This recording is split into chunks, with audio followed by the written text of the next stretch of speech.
Tito Dencho Love Story presents My Husband's Secret Identity, written by Jera.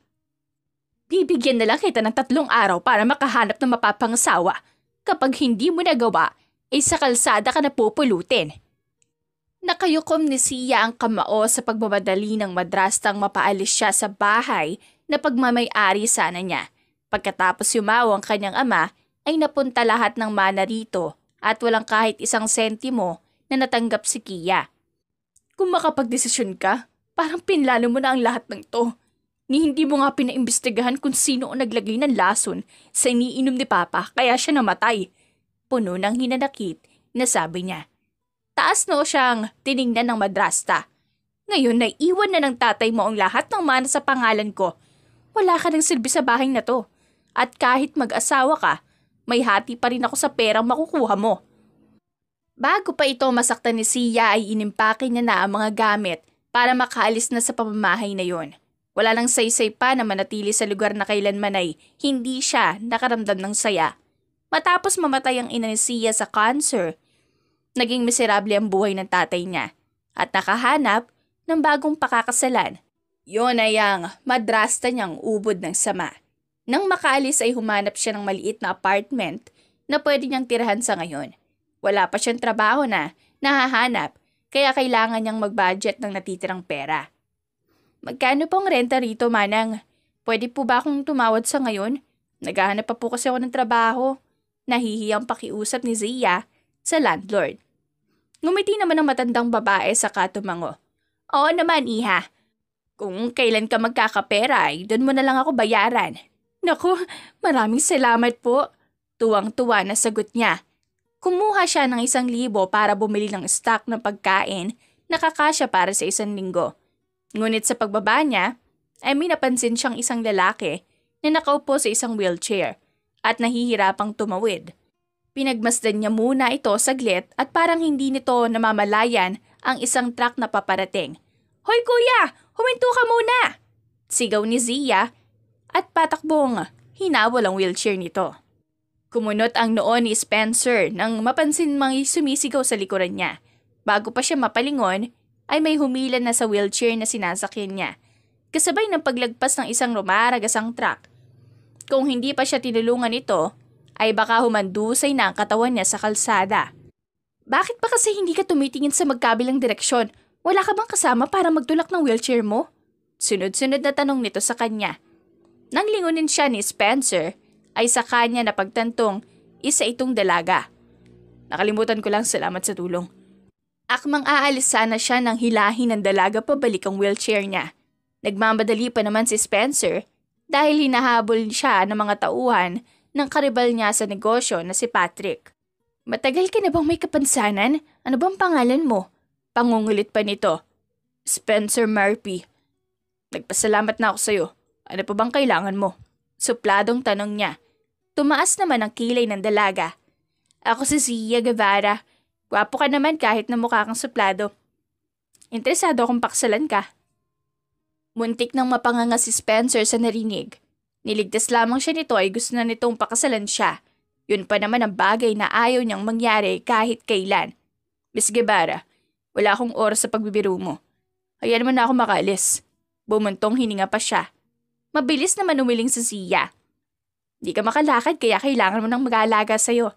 At saka, mukhang mahirap ka lang kaya ako na lang ang bahalang magtrabaho para sa atin. Napapantastikuhan siyang tumingin sa dalaga. Di kita kalala. Malay ko kung anong plano mo sa akin at balak mong pakasalan ng isang walang kwentang kagaya ko.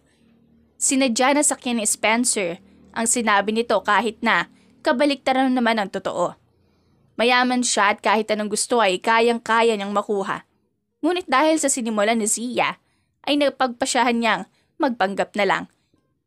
Pwede mo pa rin naman akong kilalanin kahit kasal na tayo. Pangako, wala akong masamang balak sa'yo. At saka ayos lang sa akin kahit ganyan ka. Kailangan ko lang talaga na maikasal para hindi na ako guloy ng madrasta ko. Paliwanag pa nito. Boss, tawag ng kanang kamay ni Spencer na si Ben. Kanina ka pa naming hinahanap, akala ko nahuli ka na nila. Boss? Naguguluhang tanong ni Sia. Palihim niyang pinandilatan ng mata si Ben, bago hinarap ang dalaga. Nagkamali lang ng narinig. Siya si Ben, ang boss ko at may-ari ng bahay na tinutuluyan ko. Mukhang naguluhan pa si Ben sa inakto niya pero gusto niyang panatilihin ang pagpapanggap. Kung maaari ay hindi dapat malaman ni Zia ang tunay niyang ginagawa sa trabaho. Hello po. Lumapit ito kay Ben para magmano sa kamay. Ako po si Zia. Pakakasalan ko po si Spencer. Pwede ba kaming sumakay sa kotse mo at isabay pa uwi sa bahay?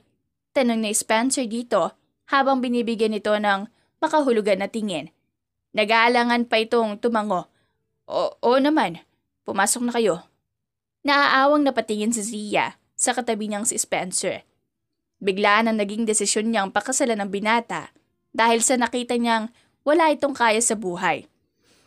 Isa pa, kapag nalaman ng madrasta niyang naikasal siya sa isang mayaman, ay guguluhin pa rin siya nito para sa pera. Mas mabuti nang mahirap si Spencer at hindi makalakad. Iwas panloloko at malaya na sa madrasta niya. Wow! Ang laki naman ng bahay niyo, Manong Ben. Ayos lang ba sa inyo na tumira kaming dalawa ni Spencer dito? Tanong ni Zia rito. Sumulyap pa ito kay Spencer bago sumagot. Basta pumayag si boss. Spencer, walang problema sa akin.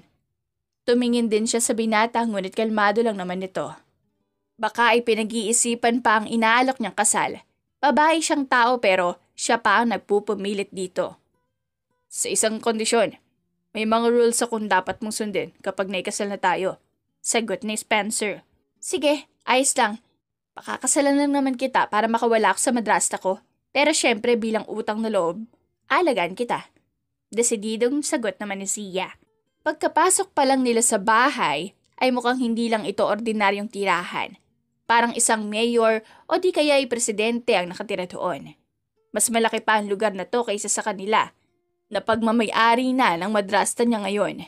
Sinalubong sila ng napakaraming tauhan na nakasuot ng tuxedo. Yumuko ang mga ito sa harapan ni Spencer, kaya nagtaka siya kung bakit hindi si Manong Ben. Mukhang napansin naman ni Spencer ang reaksyon niya, kaya tumikim ito. Maraming kwarto dyan sa taas, Iha. Pumili ka lang muna kung saan mo gusto at pag-uusap lang kami rito. Bilin sa kanya ni Manong Ben. Akala na siya ay yung nasa baba na ang lahat ng tauhan sa bahay. Ngunit laking gulat niya pag-akyat ng may nagbabantay isa-isa sa mga kwarto doon. Kinakabahan siya sa mga aura nito, kaya nanatili lang siyang nakatayo roon. Baka ay magalit pa mga ito at hindi naman siya kilala. Tinatakot niyo ba ang fiancé ni Spencer? Biglang sumulpot si Manong Ben sa likuran niya. Bumaba muna kayong lahat. Ako na ang sasama sa kanya mag-ikot-ikot sa buong lugar. Dagdag pa nito saka nagsialisan ang lahat ng tauhan na nakatayo. Namamanghang napatingin siya rito. Makapangyarihan pala kayo, Manong. Ano pong trabaho niyo at halos mamahalin ng mga nandito? May mga bodyguards pa kahit nasaan. Negosyante lang ako, Iha. Matalinong binata si Spencer kaya tinutulungan niya ako kapalit ng pagpapatira ko sa kanya. Nakangiting sagot ni Manong Ben. Bait mo naman po. Hayaan niyo. At ako na ang bahala sa gawaing bahay at saka sa pagluluto. Para naman may tulong ako sa inyo. Tinaas baba ni Sia ang kilay niya na parang kampating magagampanan ang sinabi niya. Hindi mo naman kailangan gawin yun. Mahalaga sa akin si Spencer at kapag inaikasal na kayo, di ka na rin naiiba. Sabi pa niya. Kinagabihan, sinunod ni Sia ang sinabing siya na ang magluluto. Para siyang nagpiesta at marami ang hinanda para makakain ng lahat, pati na rin ang mga tauhan nito. Nagulat nga ang lahat sa ginawa niya at yun ang unang beses na nangyari ito sa pamamahay ng boss nilang si Spencer. Anong amoy yan? Nakakunot noong tanong ng kakarating lang na si Spencer habang tulak-tulak ni Manong Ben ang wheelchair nito. Ngumiti siya ng matamis. Bicol Express, huwag mo sabihin na hindi ka pa nakakatikim ng ganito. Halika, tikman mo ang luto ko. Umorder na ako ng pagkain, hindi ako sanay sa lutong bahay. Simpleng sagot nito. Napangiwi naman si Sia sa pag-iinarte ng binata. Kapag ikinasal na tayo, huwag ka nang bumili ng pagkain at ipagluluto na kita palagi. Responsibilidad ko naman yun, no? Sa totoo lang, ay hindi pa sigurado si Spencer kung papakasalan niya ba talaga ang dalaga. Masyadong mabilis ang desisyon na ito. Kaya hindi siya makapag-isip ng maayos. Napilitan pa siyang magpanggap na hindi makapaglakad at tiyak na maaapektuhan ang trabaho niya rito. Ano na ang plano mo, boss? Mukhang mabait naman si Sia. Pinakain niya lahat ng tauhan natin dito. Di mo man lang tinikman. Sabi pa ni Ben. Masisira niya ang plano ko. Bumuntong hininga si Spencer. Nakahanap ko na ba ng impormasyon tungkol sa kanya? Tumango naman ito. Kakamatay lang ng tatay ni Sia Guevara. Tanging ang madrasta niya lang ang nakakakuha sa yaman na dapat sanay sa kanya. Totoong kailangan niyang may kasal para makalaya rito at pinili ka niya dahil akala niya ay mahirap ka. Walang babae sa mundo na gugustuhin maikasal sa isang mahirap at hindi makalakad, Ben. Tumayo siya sa wheelchair dahil nasa kwarto na siya ngayon. Ngunit yun ang gusto niya, boss. Ayaw niya raw kasing makapag-asawa ng mayaman at baka habulin pa rin ang madrasta para sa pera. Gusto niyang hayaan siya nito sa payapang pamumuhay. Nakangiting sagot nito. Tinaasan niya naman ito ng kilay. At saan mo naman nalaman yan? Kay Miss Guevara po. Tinanong ko. Simpleng sagot ni Manong Ben. Napasapu na lamang si Spencer sa noon niya. Saka sininyasan nitong lumabas na. Lihim niya lang na pinaimbestigahan ng dalaga. Ngunit mukhang mabubuking pa dahil tinanong ito ng Ben. Ganun pa man, mukhang madali lang itong paikutin sa mga salita. Kinabukasan ay balik na naman siya sa pagsakay sa wheelchair. Sinabihan na ni Spencer mga tao ron na sumabay sa gusto niya at magpanggap na si Ben ang boss niya. Hindi ka ba nahihirapan sa pagliligo at pagbibihis? Pwede naman kita tulungan. Suhestyon pa ni Sia na makababa siya ng hagdan sa tulong ni Ben. Napatikim si Ben sa sinabi nito. Lalabas lang muna ako. May trabaho pa akong asikasuhin. Hindi lang makalakad ang mga paa ko, ngunit kaya ko pa rin gumalaw. Nasanay na ako. Pagtanggi ni Spencer. Kahit na, gusto kong gampanan ang responsibilidad ko bilang mapapangasawa mo. Teka, kailan ba tayo magpapakasal? Diretsang tanong ni Sia. Hindi ito makapaniwalang tiningnan. Alam mo ba kung gaano kagastos ang pagpapakasal? Konti lang ang perang meron ako. At saka, ilang araw pa ang aabutin ng paghahanda. Paano mo naman nalaman ang mga bagay na yan? Tiningnan siya ni Sia ng may panunokso. Nagre-research ka ba kagabi kung paano natin gaganapin ang kasal? Asa, di ba yun naman ang gusto niyo ang mga babae? Magastos at grande. Tanong niya pabalik dito. Ngumiwi naman ito. Bakit mo naman nilalahat? Kahit simpleng kasal lang. Walang handaan. Kahit si Manong Ben lang at yung iba rito ang dumalo. Basta ang importante, makasal na tayo. Gaano mo baka gusto makawala sa madrasta mo? Kahit hindi mo lubusang kilala ako, pakakasalan mo? Tanong na lamang ni Spencer. Oo naman. Mukha ka lang suplado pero hindi ka naman siguro masamang tao. Alam ko namang hindi mo ako sasaktan. Kampanteng sagot ni Sia. Napailing pa siya sa pagiging kalmado ng dalaga. Paano mo naman nasabi yan? Di ka naman nakakasiguro na walang akong balak na masama sa'yo. Kahit meron pa, ayos lang din. Di ka naman nakakalakad. Tinaas baba pa nito ang kilay bago lumipat sa likuran niya para itulak ang wheelchair. Napaisip si Sia kung anong lulutuin niya para kay Spencer. Hindi kasi nito tinikman ang luto niya kagabi at kahit napilitin niya ang binata ay sigurado namang aayaw ito. Ganun pa man, nais pa ring subukan ni Sia na mapalapit ang loob niya rito. Nang sa ganun ay makilala nila ng husto ang isa't isa. Bakit nga pala hindi nag-hire ng katulong si Manong Ben? Marami pa siyang mga tauhan dito na nakasuot ng itim na tuxedo. Sabi niya habang naghahanda ng cookies na binik. Mas madali kasi itong gawin kaysa sa ulam. Baka hindi rin magustuhan ni Spencer at masayang lang.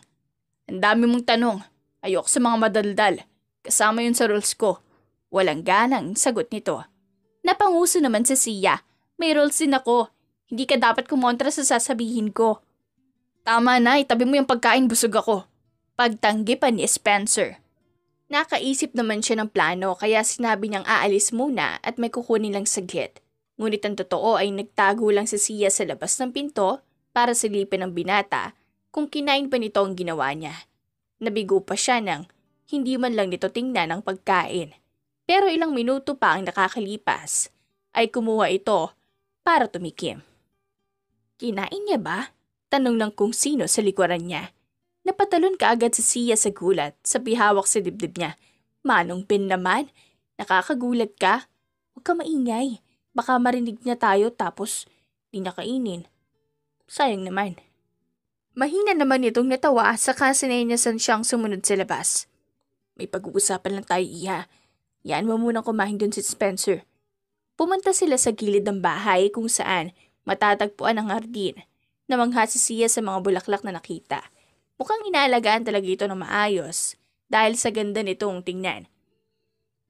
Kayo po ba mismo nag-aalaga ng mga bulaklak? Paborito ko ang lahat ng nandito. Natutuwang sabi niya. Tumango-tango naman si Manong Ben habang napapangiti. Mabuti naman at nagustuhan mo. Pumili ka ng gagamitin mong bulaklak para sa kasal nyo. Ikaw na rin ang maghanda kung anong gusto mo mangyari sa kasal. Kahit beach wedding o yung sikit na kasal sa eroplano o kaya naman sa ibang bansa. Tama, sa ibang bansa gaganapin. Sunod-sunod na tanong ni Sia.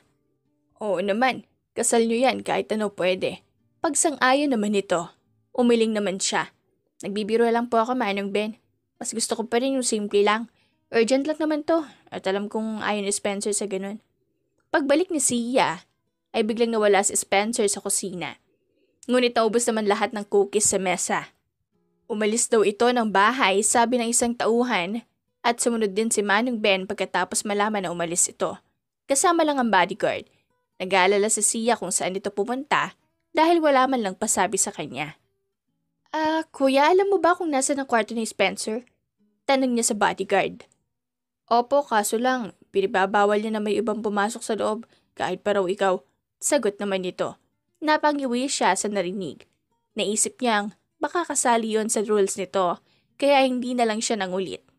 Siguro nga ay hindi niya dapat pakialaman ang mga bagay tungkol kay Spencer. Siya naman ang may kailangan sa binata na magpakasal sila. Napagpasyahan ni Sia na bumalik sana sa apartment na nirentahan dahil naroon ang mga gamit niya. Kaya lang, sa kasamang palad, ay nakasulubong niya ang madrasta na nakasakay sa kotseng pagmamayari ng papa niya. Tingnan mo nga naman, ngayon ay palaboy-laboy ka na rito sa kalsada dahil siguro walang lalaki ang gustong tumanggap sa'yo. Tinawanan pa siya nito na parang nasisiyahan at nagkatotoo ang inaasahan. Pagkak naman siyang natawa. Nagkakamali ka. Ikakasal na ako sa susunod na araw. At isa pa, hindi ka invited. Sino namang lalaki ang napulot mo? Sigurado ako kung sino-sino lang ang inalok mo at nilinlang. Sabi pa ng madrasta niya. Pauwi na sana si Spencer sa pagmamadali at baka ano na ang ginagawa ng dalaga sa bahay niya at hindi to makasagot sa mga tawag. Nang mapansin ni Ben ang isang dalaga, nakahawig ni Sia at may kausap ito sa loob ng kotse. Sa mukha nito ay parang naiinis na kaya mabilis siyang sumakay sa wheelchair para magpanggap na naman. Sia, sino yung kausap mo? Si Ben na mismo nagtanong dito. Napalingon sa kanila ang babaeng nasa loob ng kotse. Yan bang nakasakay sa wheelchair ang pakakasalan mo? Ano namang maitutulog niyan sa'yo? Mabubuhay ka ba ng lalaking hindi makalakad? Huwag mong iinsultuhin ang piyansay ko. Nag-aapoy sa galit ang mata ni Sia na binuksan ang pinto ng kotse at kinaladkad palabas ang babae. Pagkatapos mo makuha mga mana ng papa ko, ang taas ng tingin mo sa sarili mo. Boss, nag-aaway na sila, mukhang yan ang madrasta ng piyansay mo. Bulong sa kanya ni Manong Ben. Dalhin mo si Sia rito. Utos niya rito. Pinanood niya ang paghiwalayin ni Ben ang dalawa at lumapit ang dalaga sa direksyon nila. May galit pa rin sa mata ng madrasta niya dahil lumaban na si Sia sa kanya. Hindi rin inaasahan ni Spencer na ipagtatanggol siya nito mula sa madrasta.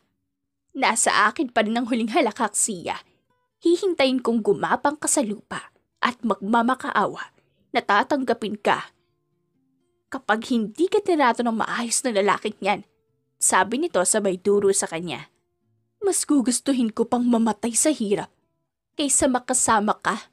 Kapag nalaman kong may kinalaman ka sa pagkamatay ni Papa, demonyo na makakaharap mo. Pagbabanta pa ni Sia. Nilingon naman ni Spencer si Ben at pasimpleng sinenya siya na lumapit. Investigan mo ang mangyayari sa pamilya niya. Ibigay mo agad sa akin pagkatapos. Nang makauwi sila sa bahay, ay naninibago siya sa kinikilos ng dalaga. Ayaw pa sana nitong sumama sa kanila at may kukunin pa raw sa apartment. Ngunit pinili niya ito at baka balikan pa ng madrasta. Kaya lang hanggang ngayon ay hindi pa rin ito umiimik. Tama naman ang pinagsabi niya tungkol sa akin. Mahihirapan akong buhayin ka. Pagbasag ni Spencer sa katahimikan. Sinamaan naman siya ng tingin na Sia na siyang ikinagulat niya. Nakalimutan mo na ba ang sinabi ko? Magtatrabaho rin ako para sa atin. Pagkatapos kaagad ng kasal, hahanap ako ng mapapasukan. Mahihirapan kang pagsabayin ng trabaho at pag-aalaga sa akin. Makakaya mo bang gawin yun ng matagal? Paghahamon niya pa rito. Kapag sinabi kong kaya ko, totoo yun. Minamalit mo ba ako? Tinaasan siya ng kilay nito. Hindi nakapagsalita agad si Spencer. Wala talaga siyang ideya sa mga desisyong naisip ng dalaga. Parang ayos lang dito na maghirap, makawala lang talaga sa madrasta. Ayaw man niyang aminin ngunit gusto niyang ipagpatuloy pa ang pagpapanggap para makilala ito ng husto. Dumating nga ang araw ng kasal nila Sia at hindi aakalain ni Spencer na napapayag talaga siya nito. Imbes na siya na lang ang nag-iisang Murphy sa angkan ay naging dalawa na sila ngayon. Mabuhay ang bagong kasal! Sigaw ng lahat sa pangunguna ni Ben. Walang imik si Spencer habang nakatingin kay Sia na nakangiti at mukhang masaya sa pangyayari. Napaiwas naman siya ng tingin nang magtagpo ang mata nila. Ngumiti ka naman dyan. Ikaw lang yata ang hindi masaya sa kasal natin. Sabi pa nito habang tinutulak ang wheelchair niya. Ikaw, masaya ka yata. Sagot naman niya. Mabilis naman itong tumango. Siyempre, di na ako hawak na madrasta ko ngayon dahil natupad ko na ang sinabi niyang pagpapakasal. Sabihin mo lang sa akin kung sakaling nagsisisi kang pinakasalan mo ko. Pwede naman tayo maghiwalay. Wala sa sariling suwestyon ni Spencer. Hindi yan mangyayari. Nangako ako sa altar na aalagaan kita. Huminto si Sia para kumuha ng mga pagkain nila na siyang niluto lang nitong mag-isa. Hinayaan niya lang kasi itong maghanda para sa kasal at wala naman siyang kaalam-alam na ito pala ang magluluto ng handaan. Kahit pa sinabi naman ni Ben na umorder na lang sila. Aminado rin si Spencer na masarap itong magluto kaya ayos lang. Di ko mauubos ang ganyan karami. Bukang para sa'yo yan at hindi para sa akin. Pang-iinis niya rito. Sinamaan siya ng tingin na Sia. Tikman mo muna kasi. Kumakain ka pa ba sa lagay na yan? Pansin ko namang palagi kang busy pero hindi mo sinasabi sa akin ang trabaho mo. Nagkatinginan silang dalawa ni Ben. Pasimple naman itong umiwas ng tingin at kumain para hindi mapagtanungan ni Sia. Wala itong kaalam-alam na isa siyang supplier ng mga armas sa iba't ibang sulok ng mundo. Ayaw niyang ipaalam dito dahil baka madamay pa ito sa gulo ng kumakalaban kay Spencer. Gabi na at nakahinga siya ng maluwag dahil makakapagpahinga na rin siya sa wakas. Akmang ipipikit niya na ang mga mata niya nang biglang may kumatok sa pintuan ng kwarto niya. Matutulog na ako, ayoko ng istorbo. Sabi niya sa kung sino man na naroon sa labas ng pinto. Spencer, pwede bang tabi tayo matulog? Kahit ngayong gabi lang, malaki kasi yung kwarto ko pero ako lang naman mag-isa. Sagot ni Sia sa labas. Napabuntong hininga na lamang siya sa pinindot ang remote para ma-unlock ang pinto. Agad naman sumilay ang ngiti sa labi nito saka tumalon sa kama. Tinaasan niya naman ito ng kilay. Tatabi ka sa akin? Akala ko ba sa couch ka? Huwag mo sabihin na doon mo ko patutulugin at kwarto ko to. Dito ka kasi. Tinapik ni Sia ang kama sa tabi niya. Tabi nga tayo matutulog diba? Hindi naman ako malikot kaya hindi ko madadaganan ng paa mo. Maingay ako matulog at malikot. Palusot naman niya. Umismid naman ito sa kanya. Hindi mo ako mauuto asawa ko? Wala sa rules mo ang hindi tayo pwedeng matulog na magkatabi. Ngumisi si Sia dahil mukhang nagtagumpay siyang mapapayag ang asawa. Ngayon nakasal na sila, ay saka magsisimula ang misyon niyang mapalapit ng husto ang loob dito. Naniniwala kasi siyang kaya niya ring palambutin ang puso nito at papapasukin siya sa buhay ni Spencer. Kinaumagahan ay nagising siyang wala na ito sa tabi niya. Nagmamadali si Sia na lumabas upang hanapin ito sa loob ng bahay at sa buong lugar, ngunit hindi niya ito makita. Maging si Manong Ben ay wala rin. Kuya, saan na naman ba sila nagpunta? Tsaka ano bang trabaho ni Spencer at Manong Ben? Tanong niya sa bodyguard. Nagkatinginan pa sila ng mga kasama nito bago ito sumagot. Lumabas lang sila at may pinuntahan. Babalik naman sila kaagad, Mrs. Morphy. Teka, may iba ba silang kasama? Si Spencer, baka mapano ang paa niya. Pag-aalala pa ni Sia. Magiging maayos lang si boss dahil kasama niya naman si Ben. Sagot pa nito. Kumunot naman ang noo niya. Sinong boss? Si Spencer? Akala ko ba si Manong Ben? Ay, oo nga pala. Napakamot pa ito sa batok nang sikuhin ito ng kasama. Pasensya na po, nagkamali lang. Dagdag pa nito. May tinatago ba kayo sa akin? Sinasabi ko sa inyo. Ayoko na ganun. Pinanliitan ng mata ni Sia ang mga ito. Wala po, babalik na po kami sa pagbabantay. Akmang aalis ang mga ito nang harangan niya ang daraanan nila. Sigurado ba kayo? Ano naman ang nanakawin sa bahay na to at sobrang damo niyo naman ata nagbabantay. Wala pang kahit isang katulong na babae. Mga sindikato ba kayo? Kinabahan si Sia sa naisip nang hindi siya sagutin ng mga bodyguard at umalis na. Nakakapagtaka na kasi ang mga kinikilos nito. Lalo na ang asawa niya at si Manong Ben na nawawala na lang sa bahay bigla nang wala man lang sinasabi sa kanya. 2 araw pa ang lumipas at hindi talaga umuwi ang mga ito. Ang pagkabahala ni Sia ay napilitan ng inis nang mag-text si Spencer sa kanyang makakauwi na raw sila ngayon. Yun lang at wala man lang kahit anong dahilan. Darating na po sila maya-maya, Mrs. Morphy. Sigurado na po ito. Pagpapaalam sa kanya ng bodyguard. Tumango lang siya rito dahil sinadya niyang i-off ang cellphone dahil sa inis. Umakyat siya sa kwarto niya at hindi na sa kwarto ni Spencer. Inawi niya ng konti ang kortina para tingnan ang pagdating ng asawa. Nakita niya kung paano pinagbuksan ni Manong Ben si Spencer ng pinto bago ito lumabas ng hindi nakasakay ng wheelchair. Umawang ang labi ni Sia sa nakita at mukhang nagmamadali pang nilabas ni Manong Ben ang wheelchair para sakyan ni Spencer. Dahil sa natuklasan, ay bumaba si Sia para magpanggap din na walang nakita. Gusto niya ito mismo ang magsabi sa kanya ng totoo, hindi lang dahil nalaman niya. Saan kayo nanggaling? Yan kaagad ang bungad ni Sia sa mga ito. Kalmado lang sila na parang alam na agad na itatanong niya yon. May trabaho lang kaming inasikaso. Taga-ibang bansa kasi naging business partner namin at may kinailangan silang kumpirmahin. Si Manong Ben na mismo ang sumagot. Bumaling ang tingin niya kay Spencer. Yung paa mo, pina-check up mo na ba yan? Masakit pa ba? Di na, ayos lang. Umiwas pa ito ng tingin. Akit muna ako sa kwarto para makapagpahinga. Wala ka man lang sasabihin sa akin na kahit ano?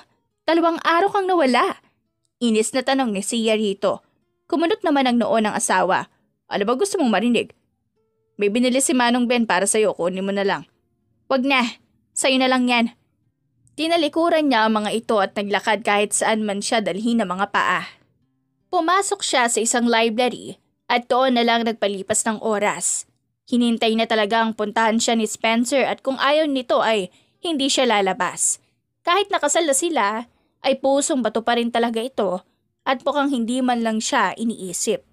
Habang naghahanap ng librong babasahin, ay may napansin siyang isang switch katabi ng mga libro. Nang pindutin niya yon, ay bumukas ang isang silid na sa pag-aakala niya ay pader.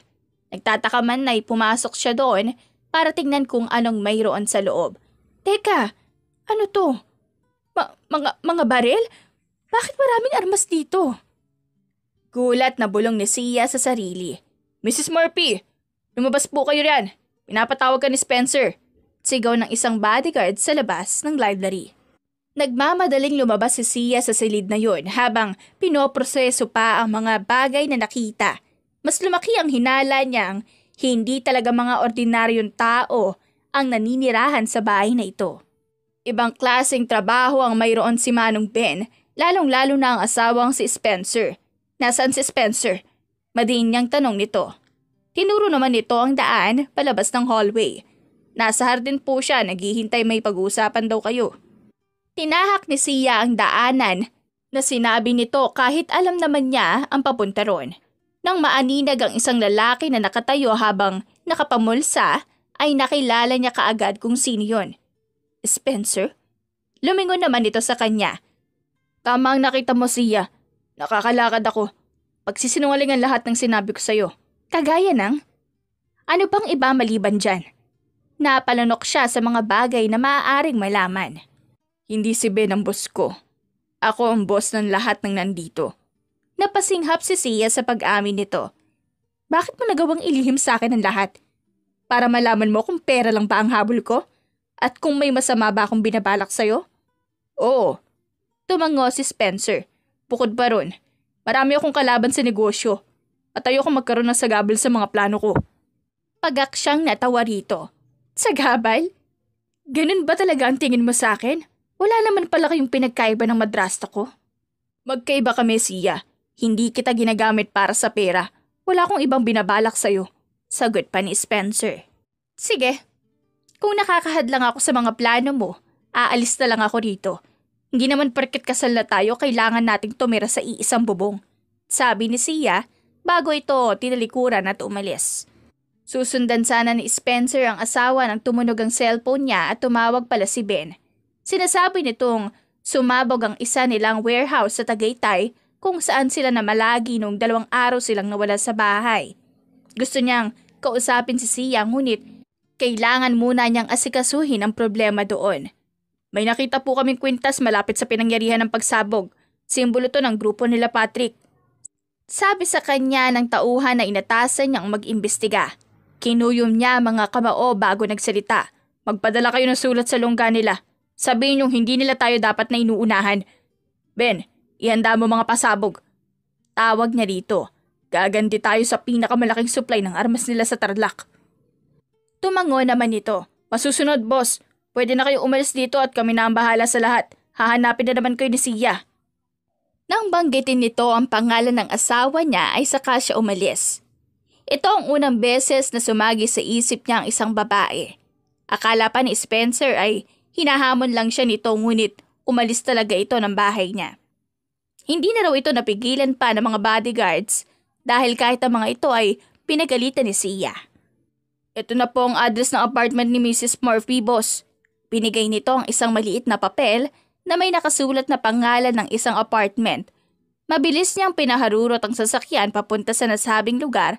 Bago pa man siya makapasok, ay humarang sa harapan niya ang isang matandang babae na animoy landlord ng apartment. Anong kailangan mo, iho? Rerenta ka ba dito? Umiling naman si Spencer. Nandito po ba si Sia? Ako po ang asawa niya. Talaga ba? Kinasal na pala ang dalagang yun. Kakauwi niya lang kaninang umaga. Heto ang susi sa apartment niya kung sakaling hindi kanya pagbuksan. Sagot naman nito at nilahad sa kanya ang susi. Walang elevator sa building na yon dahil simple lamang ito at mukhang mura lang ang renta. Kaya inakyat niya ang pangatlong palapag kung saan ang apartment ni Sia. 3 beses pa siyang kumatok bago nito binuksan ang pinto. Bakit ka nandito?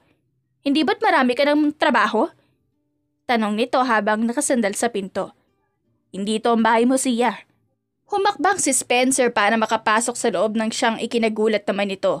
Iuuwi na kita. Marami pa tayong pag-uusapan. Pinag-cross ni Sia ang mga kamay sa dibdib niya. At bakit naman ako susunod sa'yo? Ayaw mo sa presensya ko, di ba? E di hayaan mo ko rito. Mag-asawa pa rin tayo kaya responsibilidad kita. Isa pa, wala akong sinabing na ayoko sa'yo.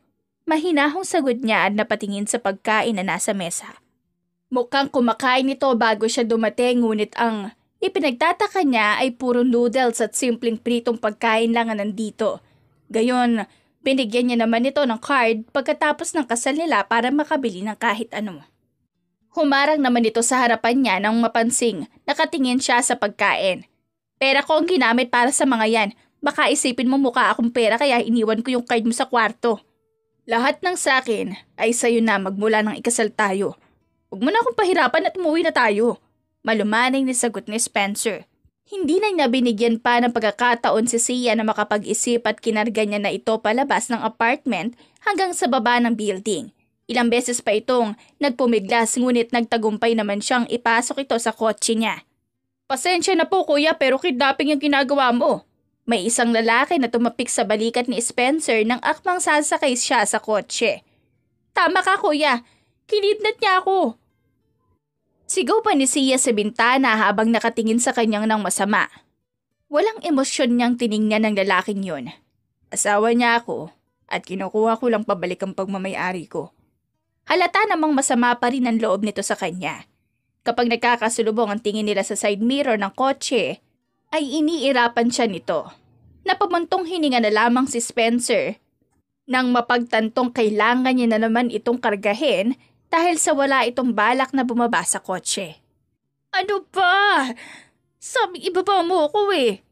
Napatingin ang lahat ng tauhan sa kanila na makapasok sila sa bahay. Nagtataka kung anong nangyayari. Siguraduhin yung nakalak lahat ng gate at on ang mga CCTV camera. Baka tumakas na naman ang asawa ko. Pagpapaalam nga sa mga ito bago umakyat sa kwarto nakarga pa rin si Sia.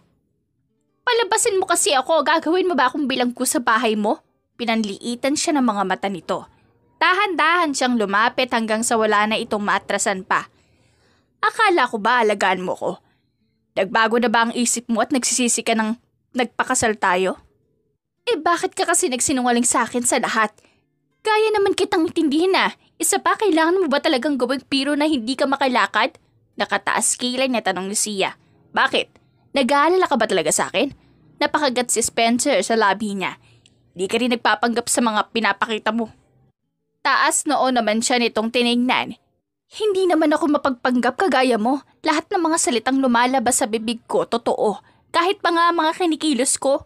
Tinalikuran na siya ni Sia para maiwasang mahalata na muntik siyang mapangiti sa sinabi nito. Nakakapanibago nga at nung una ay ayaw niya namang bigyan ng pansin ng babae. Tapos ngayon ay unti-unti na nitong makukuha ang loob niya. Marahas ang buntong hininga ng pinakawalan ni Sia nang tuluyan na siya makalabas sa kwarto ni Spencer. Hindi niya aakalaing sasadyain talaga nitong pumunta sa apartment niya para lang iuwi siya sa bahay. Nasaan si boss? Nagawa na namin ang plano. Sumabog na ang pinakamalaking warehouse nila patik sa Tarlac. Mukhang galit na ang grupo nila ngayon. Rinig niyang sabi ni Manong Ben. Napatakip siya sa bibig dahil sa narinig. Sa likod pala ng masayahin at inosenteng pagkakakilala niya rito ay kanang kamay pala ito ni Spencer sa paggawa ng masasamang bagay. Malaki ang kuryosidad niyang nalaman ang dahilan at bakit nila ito pinasabog.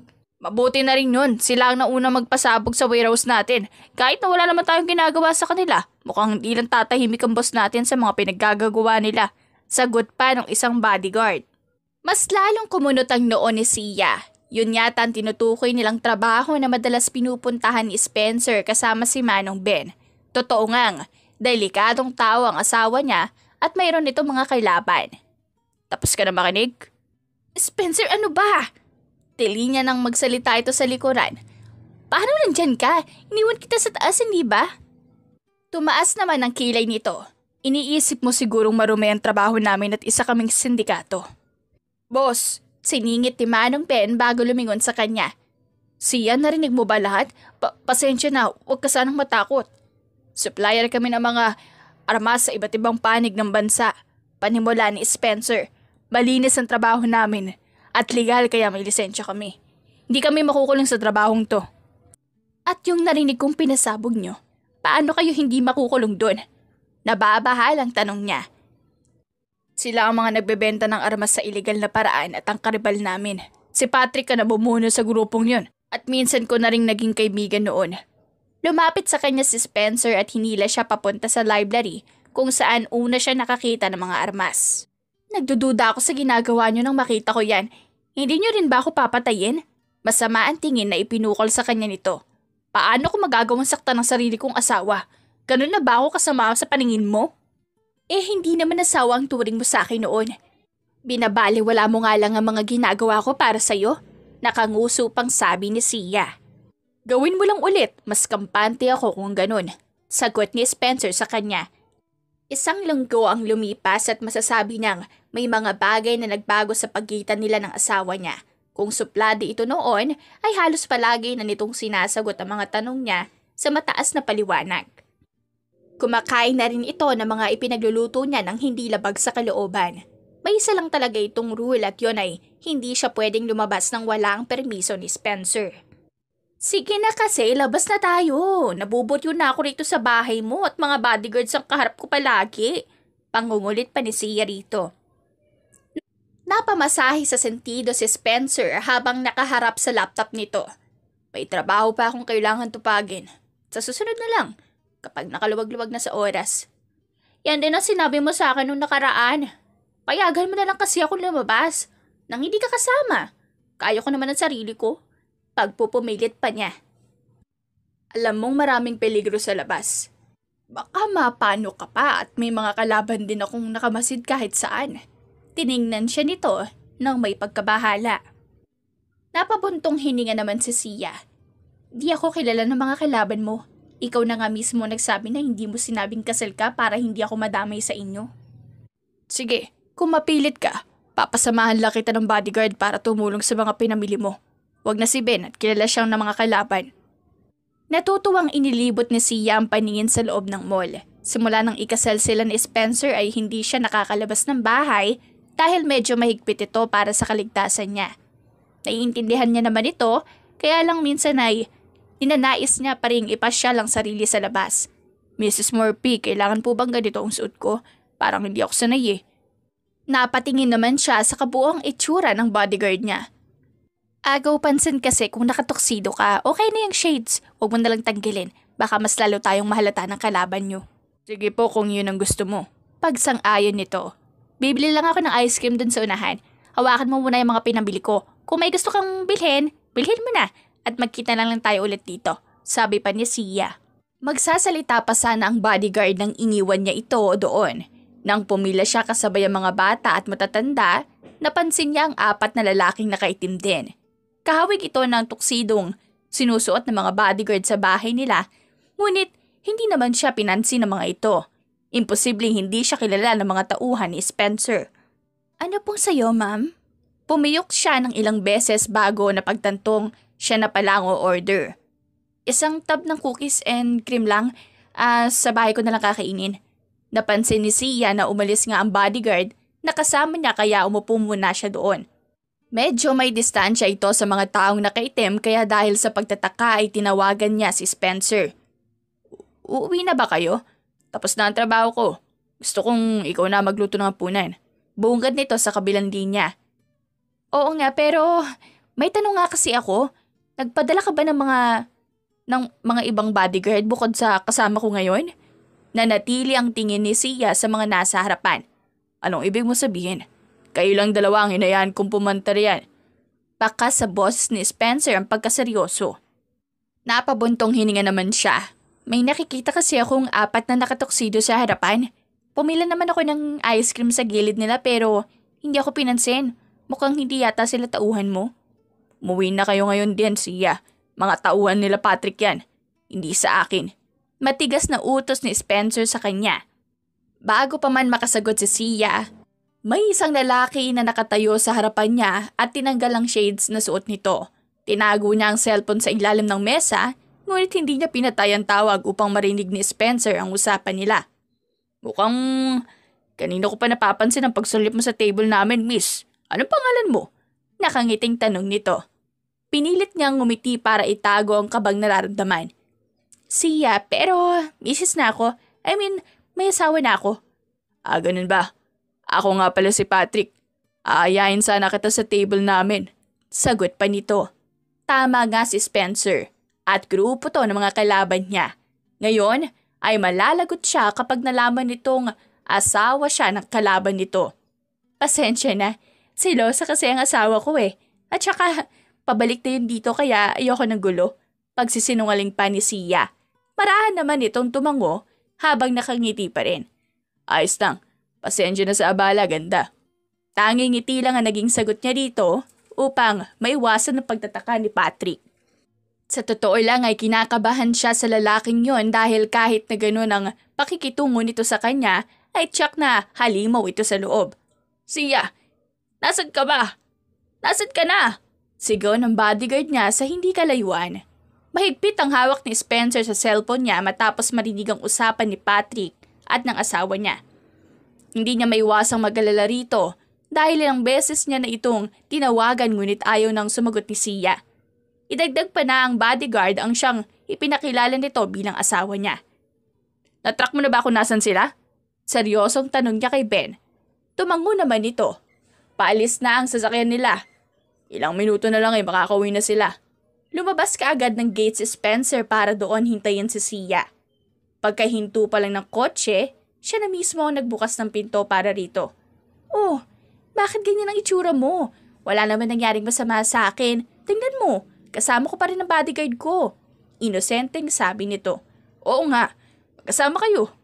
Pinasadahan niya ng tingin ng bodyguard na nakayuko lang bago hinila papasok sa loob si Sia. "Gusto mo pang parusahan kita dahil sa sinabi mo kanina?" "Ha? Alin doon?" Nagtatakang tanong nito at napalunok ng ilak niya ang pinto at isinandal ito sa pader. Matiim siyang tiningnan ni Spencer. "Kinausap mo talaga si Patrick? At sinabi mo pang kasama mo ang asawa mo? Sino? Yung bodyguard? Kasi hindi ko naman pwedeng sabihin na ikaw. Paano kung patayin niya kaming dalawa? Ayos lang sa'yo yun?" Pangangatwiran ni Sia. Tumaas ang isang kilay niya sa narinig. May punto rin naman ang sinagot nito kaya pinalampas niya na lang ang nangyari. Akmang tatalikod si Spencer para pakalmahin ang sarili nang hilahin siya pabalik ng asawa. Nilagay ang magkabila nitong kamay sa leeg niya. "Naiinis pa rin ako. Magpapahangan lang ako saglit." Seryoso niyang sabi. Mahina naman nitong natawa. "Alam ko naman nagsiselos ka. Pero kasal naman na tayo. Siyempre, sa'yo lang ako at akin ka." Hindi alam ni Spencer kung anong magiging reaksyon sa sinabi nito. Sanay kasi si Sia na bigla-bigla na lang magsasabi ng ganon, ngunit hindi pa rin siya nasanay na marinig ito ng diretsahan. Pakiramdam niya ay kakaiba kapag ito na ang unang gumagawa ng hakbang sa kanilang dalawa. "Hindi ako nagsiselos, naiinis lang." Pagtanggi niya pa. Nasira naman ang ekspresyon ni Sia. "Bakit ka naman maiinis kung hindi ka nagsiselos? At saka dapat lang no, baka isipin kong di mo ako mahal." "Bakit? Mahal mo ba ako?" Tanong niya pabalik. Tumango naman ito. "Siyempre, asawa kita eh. Alangan naman yung bodyguard ang mahalin ko." "Huwag mo susubukan, Sia." May pagbabanta pa sa tono ni Spencer. Bilang pagbawi nito ay pinagluto siya ng asawa. Dahil sa angking galing nito sa pagluluto, mas ginaganahan pa siyang kumain kaysa noon. Yung inis niya kanina ay mabilis na natunaw sa simpleng kilos lang na ipinapakita ni Sia. Ayaw niya namang aminin ng harapan ngunit mahal na nga yata niya ang asawa. Kinagabihan ay tumabi ito sa kanyang matulog at hindi naman siya nakatanggi rito. Hinintay niya lang na makatulog si Sia bago bumaba dahil naghihintay na sa kanya si Ben. "Handa na po ba kayo, boss? Aalis na tayo." Sabi nito. Tumango naman siya at tumingin muli sa itaas. "Mag-iwan ka ng ilang bodyguards na magbabantay sa kanya habang wala tayo. Kailangan bago pa gumising si Sia ay nakabalik na tayo." 4 na kotse na may lamang tauhan ang kasama ni Spencer sa pag-alis. May kikitain silang bigating kliyente na palagi bumibili sa kanila ng armas. Ngunit alam nilang darating si Patrick para gumawa na naman ng gulo. Nakatanggap din kasi ng sulat pagbabanta si Ben sa gagawin nitong pagsalakay. "Kanino mga kotse yan?" Tanong niya kay Ben nang may mapansin siyang 3 kotse na nakaparada sa gilid ng kalsada sa labas ng subdivision nila. "Baka yung mga nakatira lang dyan sa malapit, boss. Marami pa namang gising na mga ganitong oras." Sagot naman ni Ben. Hindi niya nalang pinansin yon at nagtungo na sa Pierre kung saan ang napag-usapan. Overseas kasi ang ipapadala nilang armas kaya naibigay na nito ang bayad sa kanila. Kaya lang ay alam na ni Spencer na hindi magiging madali ang operasyon nila ngayong gabi. "Nandito na tayo, boss. Ano na ngayon ang plano? Kagaya lang ba ng napag-usapan?" Tanong nito habang pinagmamasdan ang paligid. Pasimpleng kinasa niya ang hawak na baril at itinago ito sa coat na suot niya. "Sabihan mo silang maging alerto. At ihanda ang baril nila. Hindi tayo dapat na pumalpak ngayon." Bumaba na agad sila nang mapansing may isang ship na dumaong sa pier. Sa simbolo ng sinakyan nito ay kilala na kaagad nito ni Spencer. Lumapit kaagad siya rito para bumati at nasa gilid naman niya si Ben. habang ang iba pang mga tauhan na kasama ay nagkalat sa buong lugar. Pasensya na kung ganitong oras kita naabala, Spencer. Nagkaubusan lang talaga ng armas sa hideout namin. Sabi ni Alan, ang bigatin nilang kliyente. Ngumiti lamang siya ng konti rito at tumango. Ayos lang. Kagaya pa rin ng dati. May kailangan din akong asikasuhin ngayon pagkatapos nito. Si Patrick pa rin ba? Malalim ang pinakawalan nitong hininga. Ilang taon na kayo may hidwaan sa isa't isa. Kailan ba matatapos ang away nyo? Hanggat hindi pinagbabayaran ni Spencer ang nangyari sa mga magulang ko noon, walang magkakaayos. Singit ng isang pamilyar na boses at alam na niya kung sino yon. Lahat ng tauhan ni Spencer ay itinutok ang baril sa kakarating lang na si Patrick kasama rin ang grupo nito. Kagaya nga ng inaasahan, dumating ang karibal niya. Hinding-hindi nito palalagpasin ang ganitong pangyayari gayong milyon-milyong pera ang matatanggap niya kay Alan ngayong gabi. Aalis na ako at baka madamay pa ako sa gulo niyo. Sabi ni Alan, saka binigay kay Spencer ang isang case na naglalaman ng pera. Inutusan niyang 2 tauhan upang bitbitin ang mabibigay na case ng armas papunta sa ship ni Alan. Nang maayos na ang lahat, ay sa kanya binalingan ng tingin si Patrick. Alam mong hindi ko kasalanan ang nangyari sa pagkamatay ng mga magulang mo. Sa akin mo lang binubuntong ang galit dahil hindi kita tinulungan mapaangat ang illegal mong negosyo. Kaya nabaril ang mga otoridad ang mga magulang mo. Diretsang sabi ni Spencer. Bakas ang galit sa mga mata nitong nakatingin sa kanya. Ikaw lang ang pinagkakatiwalaan ko noon ngunit nagawa mo kong iwan sa ere pagkatapos umangat ng negosyong pinamana ng pamilya mo. Ngayon, bilang pagganti, kukunin ko ang lahat ng pagmamayari mo. Paano mo naman gagawin yun? Walang emosyon siyang tiningnan ni Spencer. Akala mo ba? Hindi ko alam na may maganda ka palang asawa? Sa oras na ito, baka natutulog na siya ng mahimbing. Nanlaki ang mga mata niya habang nakangiti ng pilyo si Patrick at nilaro ang baril hawak nito. Doon ay sumagi sa isip niya ang di pamilyar na mga kotse sa labas ng subdivision kung saan sila lumabas. Kinuyom niya ang mga kamao at akmang lalapitan nito nang bigla siyang kalabitin ni Ben at may ipinakitang litrato.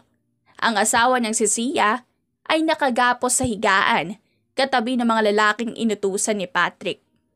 Huwag kang magkakamaling sakta ng asawa ko. Hindi ko patutulugin kahit pa ang kaluluwa mo. Nanggagalaiti sa galit na sabi ni Spencer. Nagpupumigla si Sia sa mahigpit na tali sa pagkabilang kamay at paa niya. Nagising na lamang siya kanina na may narinig na putukan ng baril sa baba. At nang bababa na sana siya ay doon ay may humila sa kanyang hindi niya kilala at dinala sa pabalik sa kwarto para doon igapos.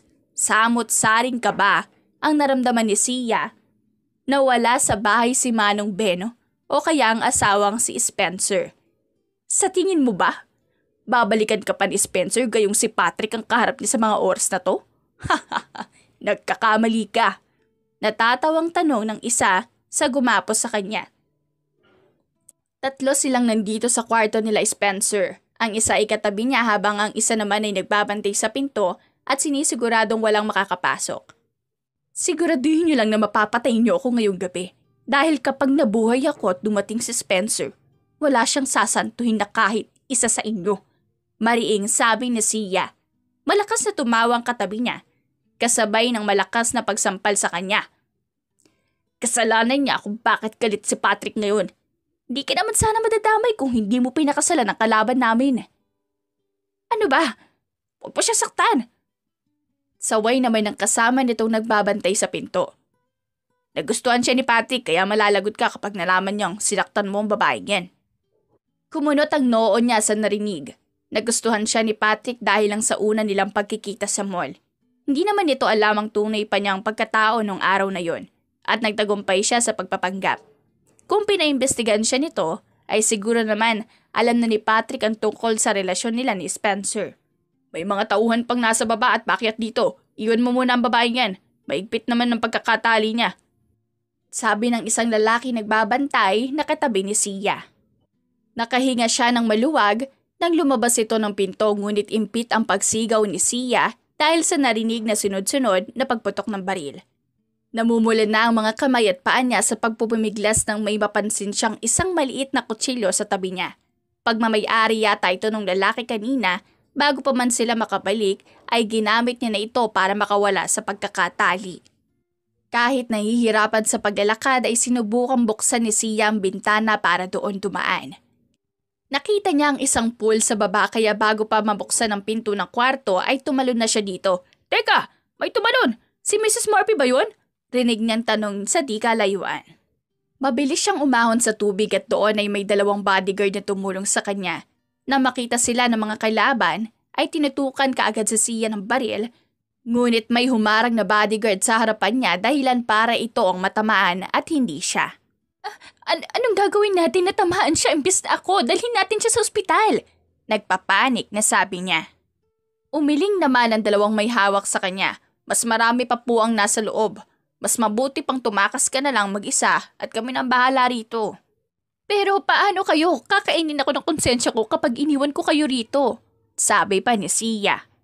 Hinilan naman siya agad nung isa habang ang kausap niya kanina ay nagpaiwan bilang proteksyon sa gustong bumaril sa kanya. Nanginginig na rin ang kamay ni Sia dahil sa basa ang buong katawan niya at pati sa takot na baka matamaan siya ng baril ni hindi niya akalaing darating ang ganitong pagkakataon na madadamay siya sa gulong ito. Hanggang dito na lang kita pwedeng ihatid. Tumakbo ka na hanggang sa kaya mo. Baka mapabalik si Nabos ngayon para iligtas ka. Sabi nito bago siya iwan. Kahit nanghihina ang katawan dahil sa mga galos niyang natamo, ay ginawa pa rin niya ang sinabi nito para makatakas. Ang nasa isip niya lang ngayon ay kung paano si Spencer at hindi ito kaagad nakabalik. Ganun pa man ay malaki ang tiwala niya ritong babalikan siya ng asawa kahit pa anong mangyari. Tatawid na sana si Sia sa kalsada nang may makita siyang isang ilaw galing sa paparating na sasakyan. Itinaas niya ang kamay upang matakpan ang mga mata niya at maghintay pa ng ilang sandali sa pag-aakalang mababangga siya nito. Sia, nako, ikaw na bata ka talaga. Ano bang ginagawa mo yan ha? Magpapakamatay ka ba? Tila nabuhayan siya ng loob nang marinig ang boses ng madrasta niya. Agad siyang lumapit sa sasakyan nito at bakas naman ang gulat sa mukha ng madrasta niya pagkatapos mapansin ang itsura niya. Dalhin mo ako sa bahay ngayon din, kailangan kong makaalis ka agad dito. Lumingon pa si Sia sa pinanggalingan upang masigurado na walang humahabol sa kanya. Kumunot naman ang noo nito na tiningnan siya. Bakit ko naman gagawin yon? Wala na tayong koneksyon sa isa't isa. Sinasabi ko na nga bang hihingi ka rin ng tulong sa akin kalaunan. Hindi tutulong dahil babayaran kita basta dalhin mo lang ako sa dating bahay mo. Sagot niya rito. Humihingal na napaupo si Spencer sa lupa matapos niyang mabugbog sarado si Patrick.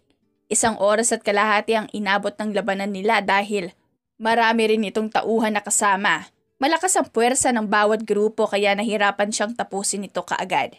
Napalingon si Spencer kay Ben na naghihingalo matapos matamaan ng baril sa paa. Sa dami ng tauhan niyang kasama ay 5 na lang ang natirang buhay ngunit sugatan din.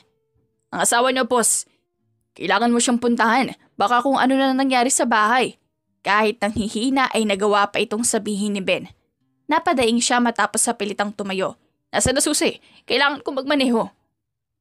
Kahit anong pilit ni Spencer, ay tuluyan ang bumagsak ang katawan niya sa lupa. Dahil sa mga galos, sugat at pasa, na natamo ay nagdulot ito ng pagkaubos ng lakas niya. Sa pagkakataon na yon ay isa lang ang nasa isip niya at yon ay si Sia. Nagising siya sa isang puting silid at napansing may dextrose na nakalagay sa kamay niya. Napabalikwas siya sa kama nang maalalang hindi pala niya napuntahan ng asawa. Si Sia! Kailangan ko siyang balikat sa bahay. Pagwawala ni Spencer. Agad naman dumating ang doktor na tumingin sa kanya. Masyado pang mahina ang katawan mo at baka hindi mo pa kayang lumabas. Maghintay ka muna ng ilang araw dito. Hahanapin ko pa ang asawa ko. Baka kung napaano na siya roon sa bahay. Pagpupumilit niya pa. Biglang pumasok sa kwarto ang mga bodyguard niya kaya lumabas muna ang doktor. Boss, wala na si Mrs. Murphy sa bahay niyo. Pinatakas daw siya ng mga kasama natin para makaligtas. Kung ganun, nasan siya? Dalhin niyo sa harapan ko si Sia. Nakahinga ng maluwag si Spencer sa narinig. Pero boss, hindi po namin siya mahanap. Yumuko ang isa sa kanila. Sinubukan namin alugugin ang buong lugar ngunit wala talaga. Ang nawalang pagkabahala niya ay biglang bumalik. Hindi pa talagang nasisiguro ang kaligtasan ni Sia ngayong hindi pa ito nakikita. Ibig sabihin, kailangan niyang sumama sa paghahanap dito. Ihanda niyo ang kotse, hanapin natin si Sia. Mariing utos niya sa mga ito bago umalis sa kama. 2 araw na nakalipas ngunit balisa si Spencer dahil sa hindi pa nagpapakita ang kanyang asawa. Naayos na ang lahat sa bahay niya at sinubukan itong tawagan, ngunit naiwan naman doon ang cellphone nito. Wala na siyang ibang maisip na paraan, kahit sa apartment nito ay wala rin. Ganun pa man ay hindi siya dapat na sumuko sa paghahanap sa kanyang asawa. Baka umalis si Sia, boss. Natakot yata siya na baka madamay ulit sa gulo natin at nagtago lang, sabi ni Ben habang nakayuko. Napahilamos na lang si Spencer sa mukha niya, saka napatingin sa wedding photo nila sa ibabaw ng mesa. Kailangan ko pa rin siyang hanapin.